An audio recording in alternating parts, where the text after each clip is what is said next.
కురుక్షేత్ర సంగ్రామం జరిగింది, రాజ్యం వచ్చింది, అందరూ సంతోషించారు. ఒక ఆసనంలో ధృతరాష్ట్రుడు కూర్చున్నాడు, ఒక ఆసనంలో ధర్మరాజు కూర్చున్నాడు. చనిపోయిన వీరుల పేర్లు చెప్తున్నారు. నాకు చెందినవాడు ధర్మరాజులు నువ్వులు నీళ్లు వదులుతున్నాడు, నాకు చెందినవాడు ధృతరాష్ట్రుడు వదులుతున్నాడు. కర్ణుడి పేరు చెప్పారు, నాకు చెందినవాడు కాడని ధర్మరాజు అన్నాడు, నాకు చెందినవాడు కాడని ధృతరాష్ట్రుడు అన్నాడు. కుంతీదేవి తట్టుకోలేకపోయింది. ఆయనని వెళ్ళి యుద్ధ శిబిరంలో ప్రార్థన చేస్తే అర్జునుడు వినా మిగిలిన పాండవుల జోలికి రాను, నీకు 5 పాండవులు ఎప్పుడూ ఉంటారన్నాడు.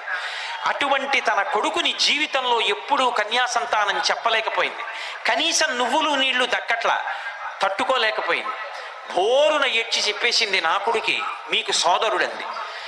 ఇంత ఏ పాండవుల కోసం కష్టపడిందో ధర్మరాజు అన్నాడు, ఎంత తప్పు చేశావమ్మా, ఆ కర్ణుడు పట్టాభిషేకం చేసుకోవాలి పెద్దవాడు, నువ్వు ఈ రహస్యాన్ని దాచి అన్నని చంపించావు, కాబట్టి ఆడదాని నోట నువ్వు గింజనానినంతసేపు నిజము దాగకుండుగా కాని శాపం ఇచ్చి తల్లిది.